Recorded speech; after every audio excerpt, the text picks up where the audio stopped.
I would like to thank the government of Kerala and especially Shri K.R. Jyotilalji for convening this very important event and inviting me to this. And I'm very honored to have with me some very esteemed panel. Uh, we have two people here from Kochi and two people here from Delhi. It's a fine balance. A few people in this room would disagree about the importance of decarbonizing the industry, and within the sector there are a few areas which we call hard to abate: steel, cement, fertilizers. And outside industry we have some areas of transport which are not as easy to decarbonize as compared to, let's say, grid electricity or light transport. But in these sectors, we have some technologies coming up. Hydrogen, we've been hearing it about since yesterday. Then carbon capture and storage, high temperature heating systems for electrification of heat as emerging solutions to decarbonize these areas. But still, there are challenges remain. First and foremost is technological risks, and then the costs involved, and policy challenges. But we have an array of solutions coming up and policies also being developed to support these solutions. And we are here to discuss this both at the state level for Kerala and also from a wider national perspective of India. I've also learned that Kerala's industrial sector, particularly fertilizers led by FACT, petrochemicals led by BPCL, and shipping led by Cochin Shipyard Limited, are taking some initiatives to implement green hydrogen related technologies in order to pilot decarbonizing some part of their processes. And we are here to listen from the experts with me here in the steps that they are taking. To start off, I'll start with Mr. Parivesh Chugh, who is here representing the Gas Authority of India Limited. Mr. Chugh, how do you foresee GAIL's plan to integrate green hydrogen into its existing energy portfolio? And at large, how do you see the role hydrogen and GAIL playing in India's transition to net zero? Thank you. Thank you, Utkarsh. And thank you, Elets, for bringing us here to this nice place, Kochi. Dear participants, including policymakers, first of all, I would like to break a myth that we have been hearing that coal, aluminium, these kind of sectors are hard to abate. But companies like GAIL, we are actually harder to abate. We supply very clean fuel, natural gas, to various industries, which helps them reduce their emissions. For example, if you convert from LPG to natural gas, you reduce about 11 to 12% of carbon emissions. And if you convert from liquid fuels like petrol, diesel, kerosene to gas, you reduce about 25% of your carbon emissions. And if you convert from fuels like coal, then you reduce about 45% of your carbon emissions. So natural gas is a very clean transition fuel which many industries are using to reduce their greenhouse gas emissions and helping India achieve its target of net zero by 2070. But during this course of helping all others, we are increasing our infrastructure. We also consume a little bit of natural gas ourselves to transport this gas to various consumers. So because of that, we also emit certain CO2 while helping all others. And by increasing the infrastructure, we'll be basically consuming slightly more. Now, the options available to GAIL are very less. The fuels which are better than natural gas are difficult to produce, difficult at present, costly. CBG is one, compressed biogas, which we all know is scattered all over the country. It's very difficult to segregate. It's even more difficult to convert. And after that, the purification and these things are also problematic. The next best fuel, or in fact the best fuel, is hydrogen. And we have been listening to hydrogen all these days, since yesterday also. It is costly, and at present it has many issues, including storage, transport. So all these issues need to be addressed. We in GAIL have just these two options: natural gas conversion to hydrogen and CBG. CBG, as I told, is very less in quantum, very difficult. So the next option remains hydrogen. So we're working on hydrogen very strongly. GAIL has set up a pilot scale PEM fuel cell project to produce hydrogen at our plant in Vijaypur. It is a 10 megawatt electrolyzer producing about 4.3 tons per day of hydrogen. We have commissioned this plant in May. It was inaugurated by the Secretary, Ministry of Petroleum, and at present we are gaining valuable experience by running this plant. Once we are able to run this plant as efficiently as possible, we'll try to think about various ways to reduce the cost and replicate this unit at many other places. So this is one way of basically reducing the greenhouse gas emissions from GAIL's own operations. Thank you, Mr. Chugh. You rightly pointed out that gas is a transition fuel, and we have been increasing its usage in the transport sector. And perhaps I'll now move to transport sector experts that we have to talk more about how can we decarbonize urban transport systems. And I'll ask Mr. Sanjay Kumar, who is representing Kochi Metro Rail here, that how do you ensure that implementation of advanced systems at the Kochi Metro is aligned with broader goals of decarbonizing urban transport at large and also reducing overall urban carbon footprints? Thank you, Mr. Utkarsh ji. Basically, before I take up, we have to understand what are the broader goals. A few of them, there are many numbers, but a few of them I will list here. The first one is mitigating the climate change. And the second one is your improving energy quality, urban transportation, social equity, energy efficient system. So we'll be doing, in fact, we have done a lot of work, so I'll be taking one by one. The first one is basically the study shows that after traveling of every kilometer in a metro system, compared to the road transport, we save around 33 grams of carbon dioxide emission.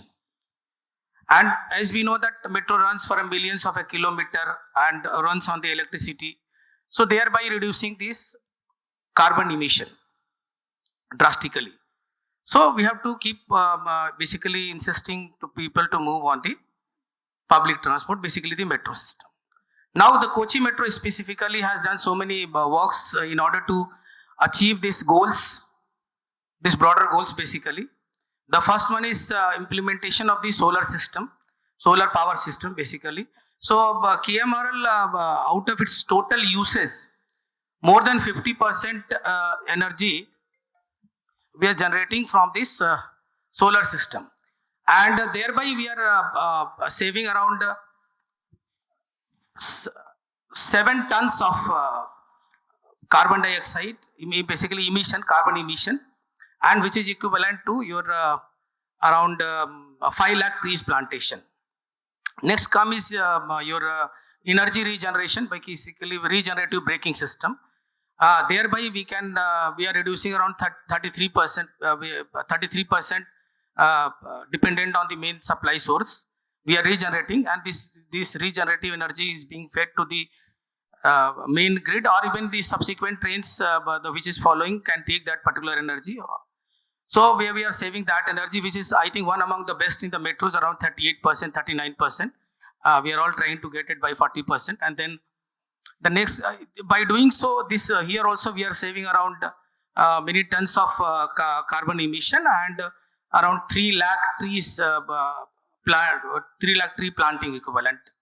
Then comes our last mile connectivity. Recently we have introduced our 15 electric buses across the city to catch up, basically the important one is between airport to Alua metro station and many more routes. By implementation of this feeder buses, we are able to save around 5,500 basically tons of carbon emission, and which is equivalent to around 7,000, around 7 to 8,000 tree plantation. And then after that, we have introduced around 75 e-autos. There also we have saved quite some, around 2 tons of carbon emission, and around 64,000 tree. Then all our buildings, like our station buildings, corporate office, depot, we have taken this IGBC. IGBC means green building certification, and we have taken this platinum rating. So platinum rating is the highest in the green building. So we have already got that platinum rating award for the Kochi Metro. The next comes is energy efficient system. In fact, for any energy transfer or energy efficient system, our power factor should be near to 1. So we have all taken all the efforts and make it to 0.95, which is best in the industry. And then we are not losing our power. Then next comes is our water conservation and the ground recharging at all our metro stations. 25 we are in fact having 25 metro stations. So all our metro stations, we have basically provided this our water rainwater harvesting. This term was not coming. Yeah, rainwater harvesting system at all my stations. Thereby, we have reduced this pump electricity and less dependent on the KWA supply, means that Kerala Water Authority supply. And after that, we have, in fact, Kochi Metro is doing water metro project also. There also we are saving around every year, like last year, around 25,000 tons of carbon emission. And every year we are increasing this. As long as we'll increase the services, we'll be saving more and more carbon. Then we have introduced our digital ticketing. In fact, almost 10 different type of digital ticketing we have used. By using that, around, if we say that around 40% digital ticketing, we are saving a lot of papers, thereby further reducing the carbon.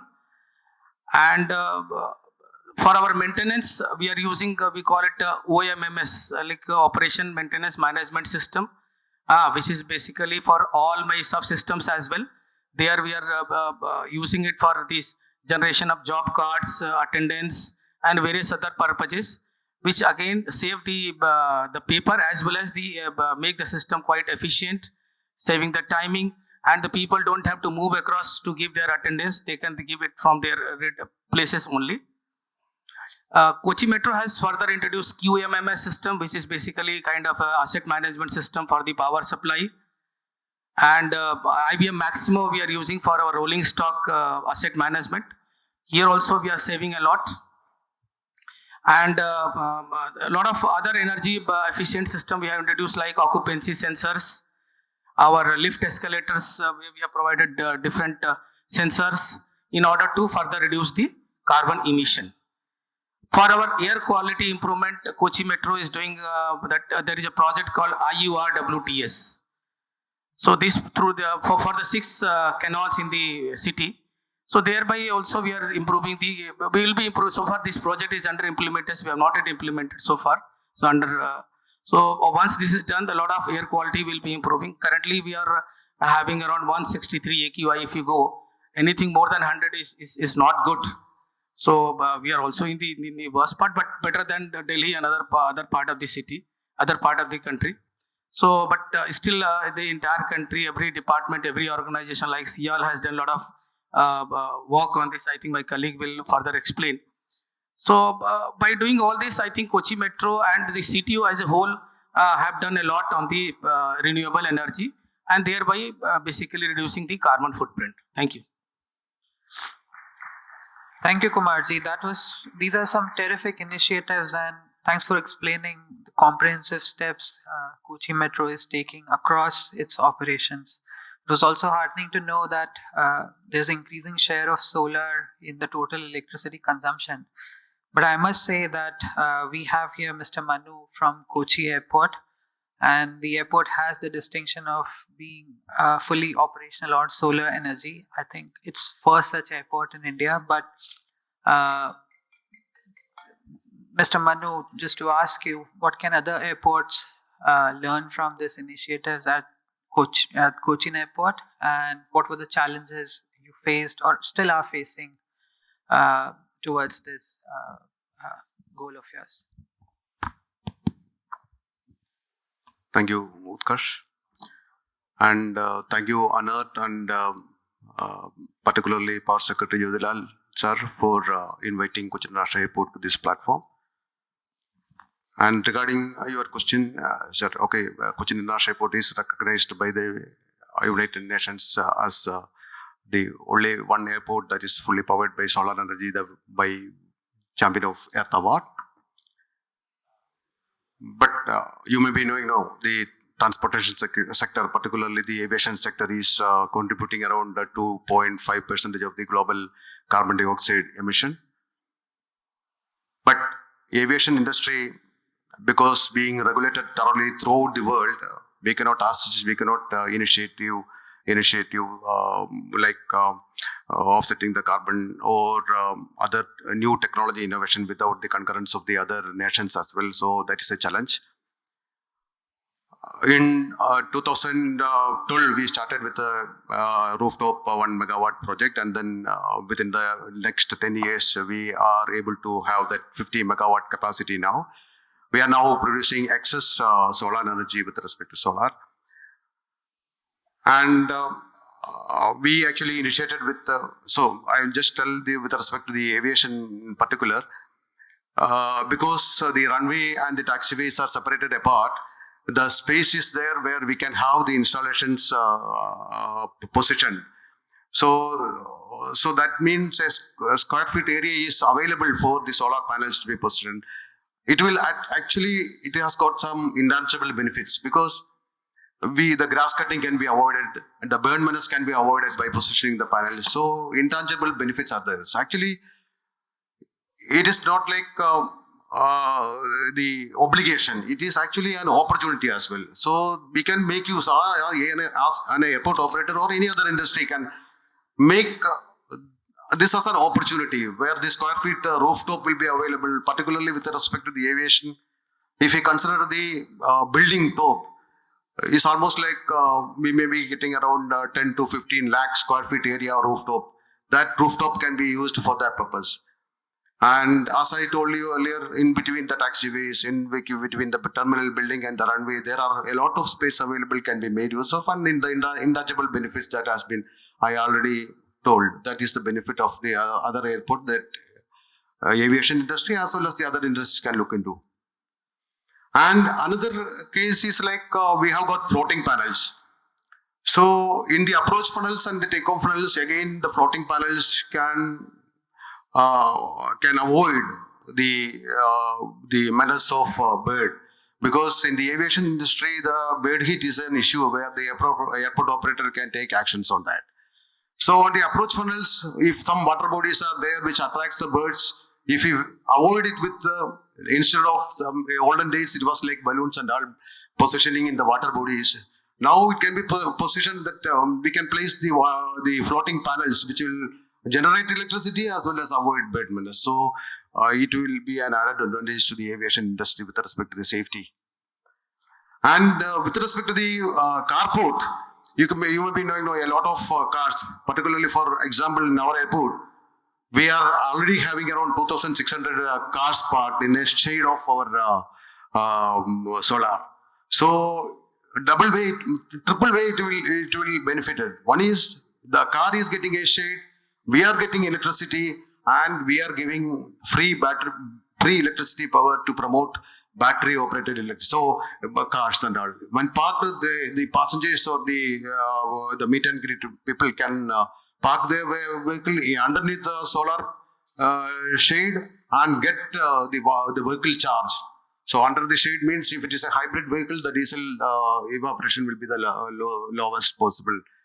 So these all are the cases where we ventured into solar and we are getting benefited. And the economics also works because at the time 2012, the electricity charges is almost doubled.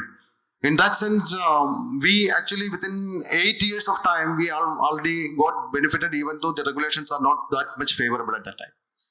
So these all are the cases where we ventured into solar and we get tangible and intangible benefits and we got the fame as well. So this is the only one airport in the world till now which is totally powered by solar energy. No other airport in the world still now. In 2018 we have been recognized for that. And after that, solar, see in Kerala, particularly 10 degree north of our equator, abundant solar energy is there. And abundant water is also there, particularly in this part of India.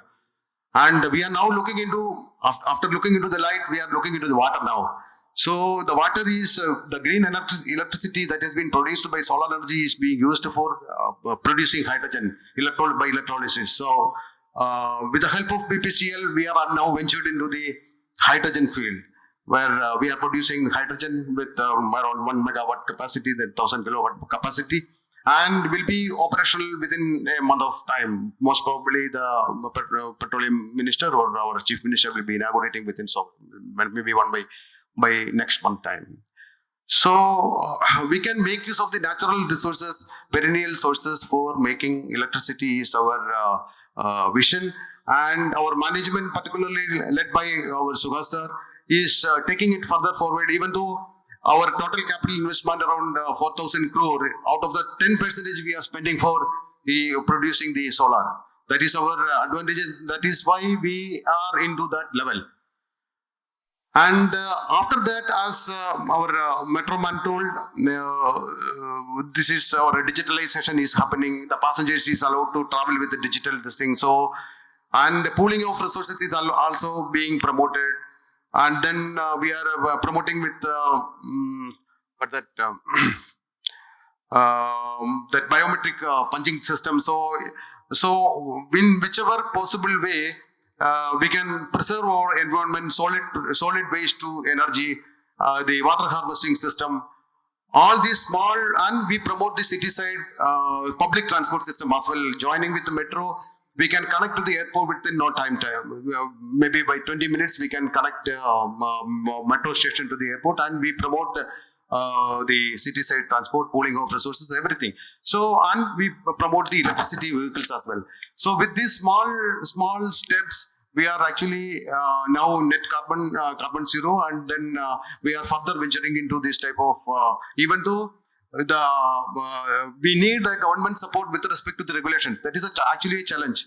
The regulation has to come in advance before. Otherwise, we need to knock different doors for getting the permissions.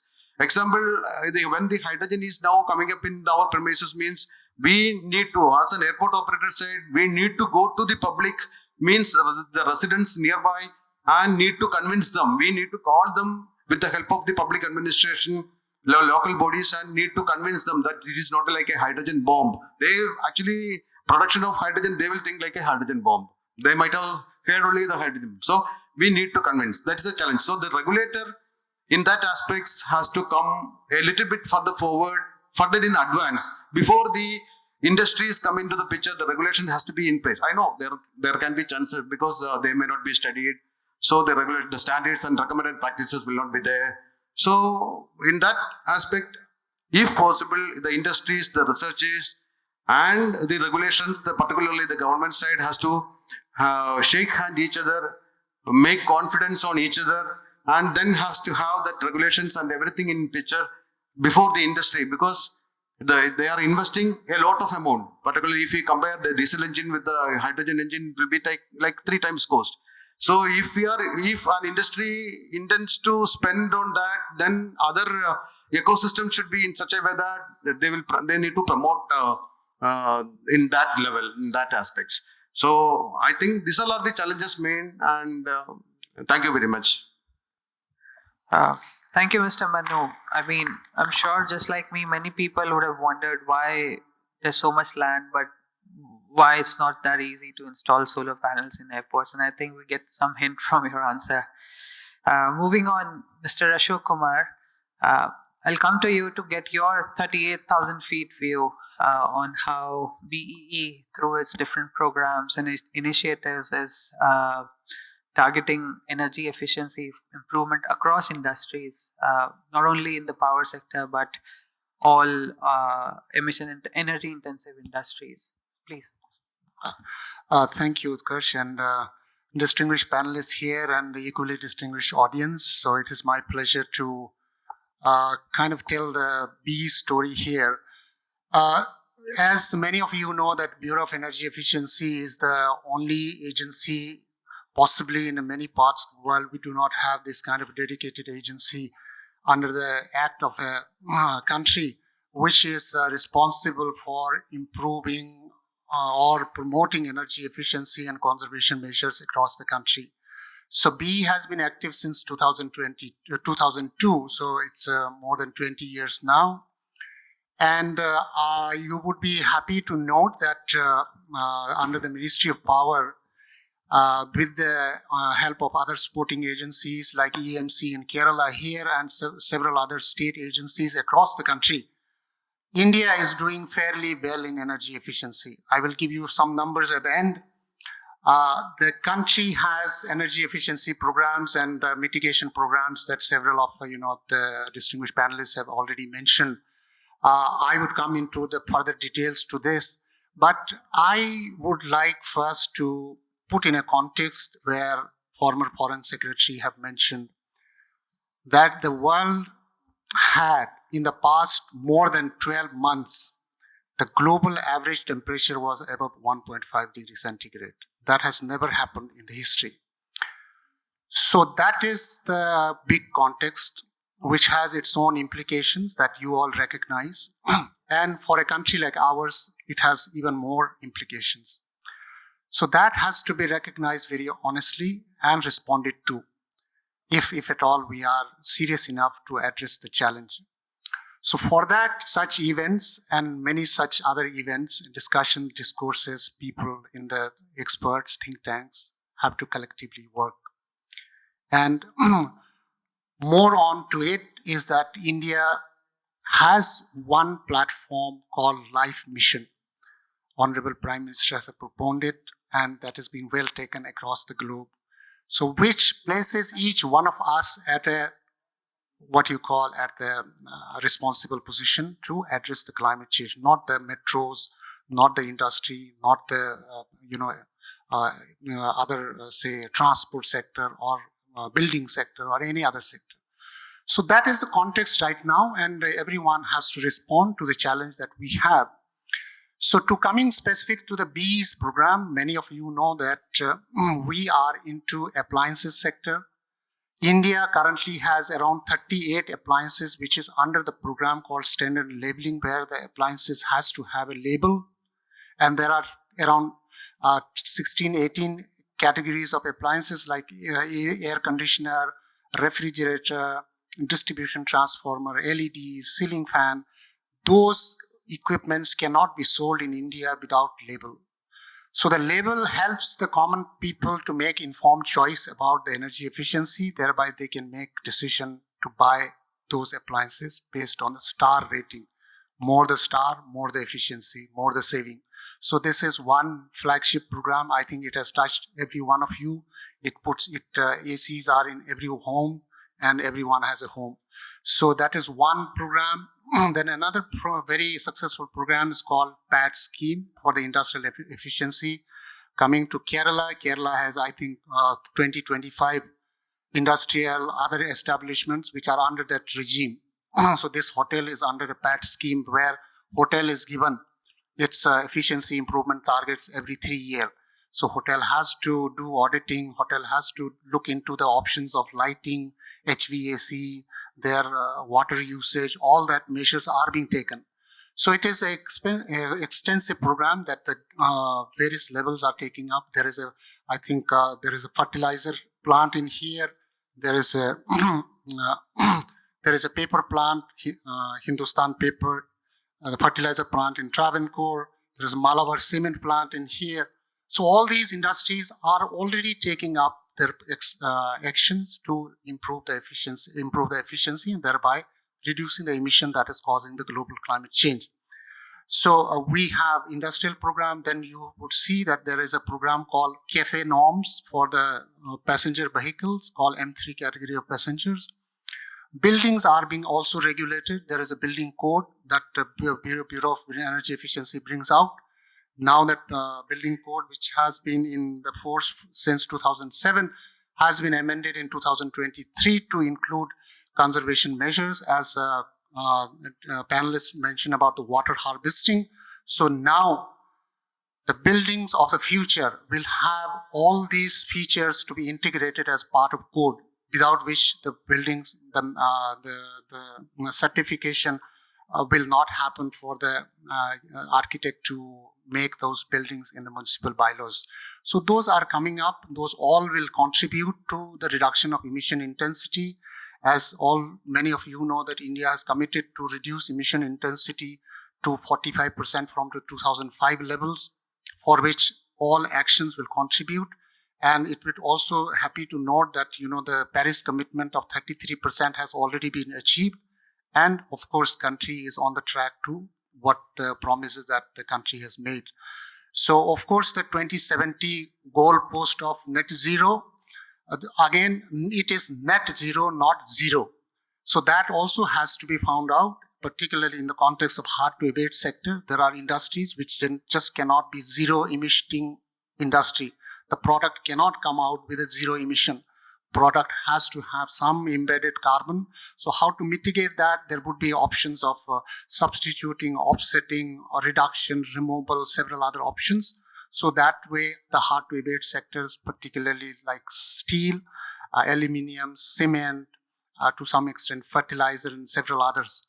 So in the context of hydrogen, I think hydrogen can play a big role in possibly in a very little longer future in the case of steel, maybe quite closer or a nearer future in the fertilizer sector, chlor-alkali sector, or some other sectors.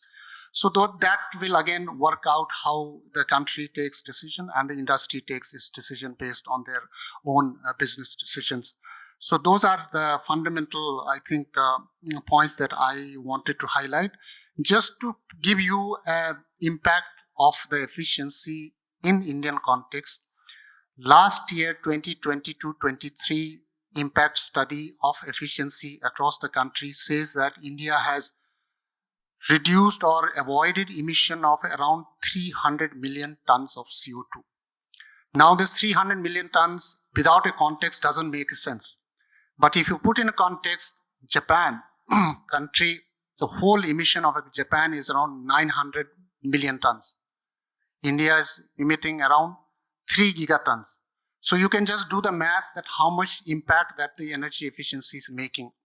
And energy efficiency, as in all the analysis, whether that is IEA or EIA or any think tank, all the mitigation that will happen for the global temperature rise of 1.5 degrees already happened. But if we put the goalpost to 2 degrees centigrade, around 40 to 50% of the intervention has to come from energy efficiency. So energy efficiency has a huge, huge promise. And many of the professionals here are present in the energy efficiency space. So you have huge responsibility to take and harness those potential to let at least the 2 degrees centigrade mark is not breached. Thank you. Thank you, Mr. Kumar. I have this burning question. Perhaps some of people from the audience as well might have. Do you want to comment on the upcoming carbon market that the BE is again have been at the helm of? Sure. Now I think some of you already know that India is developing our own carbon market, and the notification for that has been already out in 2023. And several of the groundwork has already been completed. We have identified 9 sectors who are going to be getting into the carbon market: steel, cement, paper, textile, petroleum refinery, and textile. I think there are 9 sectors, that total of all I might not remember. But a major chunk of the industries who are energy intensive, which has been part of PAT schemes, are transitioning to carbon market. And as you know, carbon is the gas that is causing the global climate change. And under the Paris Agreement, under the Article 6, there is a mechanism for monetization of, or the creation of a market where this particular currency can be traded for leveraging the market forces to enable the interventions that can help us into the mitigation of this. So India is in a very advanced stage of its own upcoming carbon market. So soon there would be notification which will identify the sector and the individual units with their respective targets. And that, as you know, the carbon market works on an annual basis across the globe. So Indian market will also be having a cycle of annual exercise. PAT has been a 3-year cycle, many of you know, but the carbon market, the verification and everything happens annually. So similar structure will be here. We will have cadres of verifiers in India. We will train them, certify them, and then all the projects which are implemented in various sectors would be evaluated. Similarly, along with India has, across the world, there is a compliance mechanism and an offset mechanism or the voluntary mechanism. So both the mechanisms will be working in India. Voluntary mechanism is continuing right now. There are several transactions are happening in voluntary mechanism. Times to come that would be more streamlined and more, you can say, expedited or more encouraged by the market that it will come.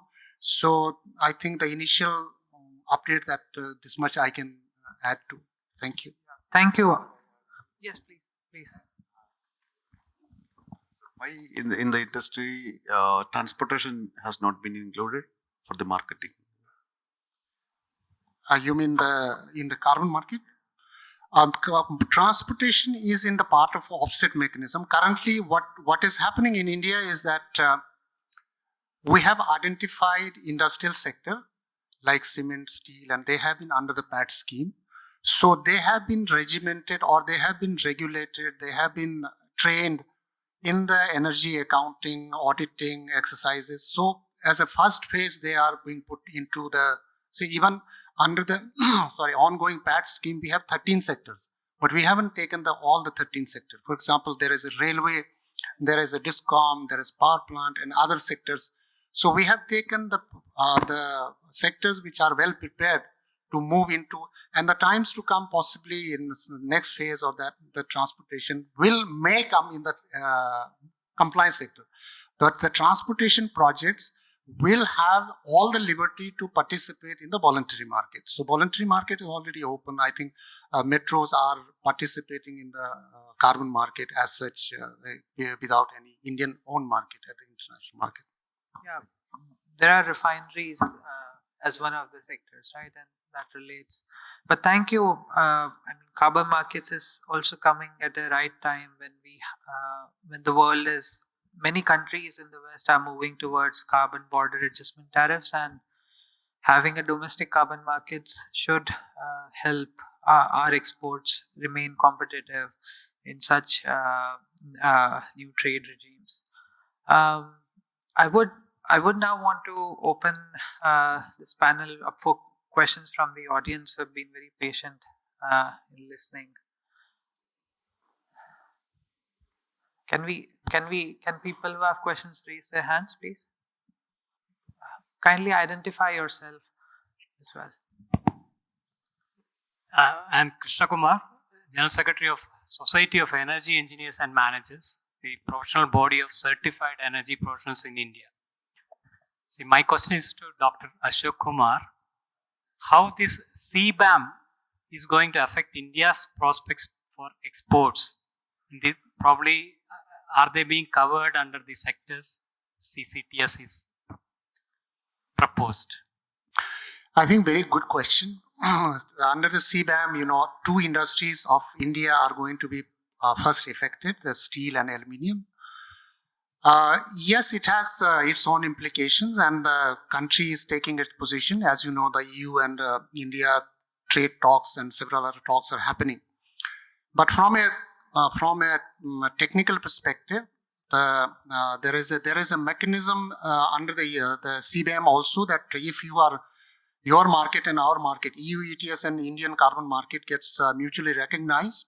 So any transaction, equivalent transaction of the carbon emission that happens in India, that will be recognized at par in the EU ETS. However, there are other thoughts that the price for the carbon that has been mitigated has to be at the EU ETS price. So those are still work in progress. There are negotiations going on, and of course, many things in the carbon market is yet to firm up. We are at a very initial stage. The fundamentals under the Article 6 itself is negotiated at the COPs. The last COPs, there has been some fundamental understanding on the definitions, baseline, and things have firmed up.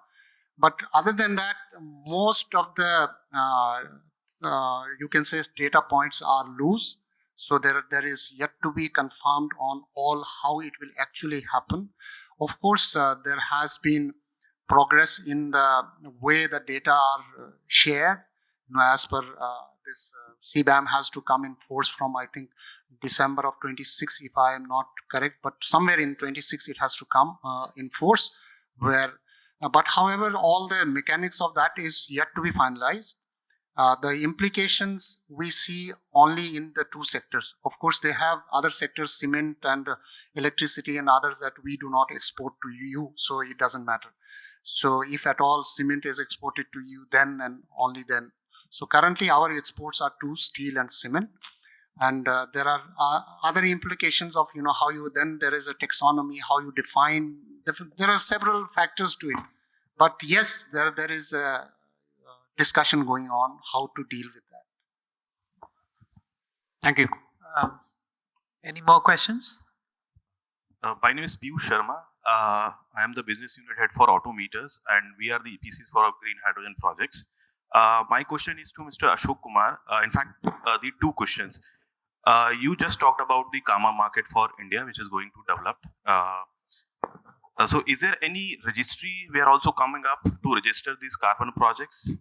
And the second question is to, since we are doing the EPC for hydrogen, so is there any registry, separate registry to register those carbon projects or the green hydrogen projects in order to get the certifications in the near future? Thank you. I can give you the answer for the first one, that in the carbon market, we are soon going to launch the platform for registration of projects. That's going to come up. But for the hydrogen-related certification and other, that is, to some extent, I will park the question in saying that hydrogen, there is a hydrogen mission under the Ministry of New and Renewable Energy. So, we do not have that clarity to answer to your second question. But first question, definitely, even if there is a hydrogen project which are going or classified or is eligible for a carbon credit, so that will be certainly be registered in the registry that we are developing. I know that MNR is working on the certification specifically. They have released the draft for the certification of hydrogen project, but nobody is talking about how to register those projects in the any registry, or maybe the registries which are already available, like voluntary market, like Gold Standard or the Vera. So just I want to know about this more on the registration of these projects. Yeah, I think that can be taken bilaterally or. Yeah, not bilaterally. I think you maybe ask someone from MNR, they might be able to give you a clarity. Yeah. Okay. I don't see any more hands, but I have just one short question both to Mr. Chugh and Mr. Sanjay. Just your very quick responses on what are the challenges on the infrastructure side you see. So for Mr. Chugh, gas pipelines, there has been often talk of having hydrogen pipelines. Do you foresee pipeline transport of hydrogen to long distance viable? And Mr. Sanjay Kumar, in an urban setting, if when we transition to our vehicles, we would need a lot more of electrification. So what challenges? You said Kochi Metro has already deployed some buses and three-wheelers. So as you expand them further in dense environments, what kinds of challenges you foresee? Just quick response. I'll be short because we are late. There are enormous challenges in hydrogen, both technically and commercially. Technically, many of us know that hydrogen doesn't basically follow the Joule-Thomson principle. If it leaks, the temperature goes up, so it could catch fire. And besides that, regulations in how much blending is possible in pipelines is yet to come in, like the percentage is not yet coming. On the commercial side, green hydrogen is expensive as of now. Electrolyzers are very expensive. So on a parity basis, it is about 3 times the cost of natural gas on the commercial side. So that has to be brought down a lot. Besides that, lot of renewable energy is required to produce this hydrogen that we are thinking about. So lot of work on additional renewable energy capacity also needs to be taken up, besides the transmission infrastructure and all. So everywhere we see like there are a lot of challenges, and we look forward to various government support and many other incentives to make it happen. Now, for implementation of this project, there are several challenges. In fact, if I come to the metro, first of all, is our land acquisition is a big challenge. Then finance, because this metro is a highly capital-intensive project, so the finance is another big challenge. Then environmental challenge, and now for improving the system, or in fact our road transport also, we should not work in competition. Like we should work in collaboration and cohesive manner, so that whatever is generated by one transport system should be taken by another transport system.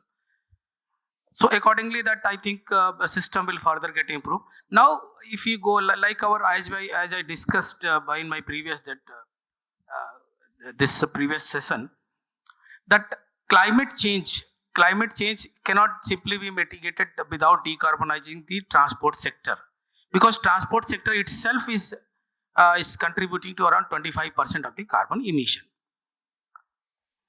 So basically, how to control this one, and why the transport sector is basically is giving more and more carbon emission, because more 75 out of the 25%, 75% emission is being generated by the road transport. And why road transport? Because road transport works on the internal combustion engine based, where hydrocarbons are being burned to generate the energy for the basically transmission. But here we can have a drastic control if we convert that basically this oil based, means fossil fuel based system into the electric vehicles. The electric vehicle stocks are going on from couple of years, not covering more than 10 years in this country, but so far only 8 to 9% penetration of electric vehicle has come, and there are a lot of charging infrastructure. So there are many challenges in this. So we are not able to achieve this one. In fact, recently Kochi Metro has introduced 15 electric buses, which is giving very good response. And in fact, we are in the process of introducing some more. In fact, we are trying, like yesterday we took a ride in hydrogen bus. It was a very good ride with all the teams of the, thanks to Sri Jyotilalji. Then we have traveled in the hydrogen. In fact, recently introduced hydrogen boats also is being applied in the Banaras city. So the main challenge is that how to basically the shift of this energy transition from fossil fuel to electric vehicles. Yeah. So if this is the big challenge, if we address this one, probably we will be able to address our carbon emission to a larger extent. Thank you. Yeah. Thanks a lot. This has been very enlightening and a lot of learning, I'm sure, for all of us in the room. Thank you all. Thanks for your time, and thank you everyone for listening.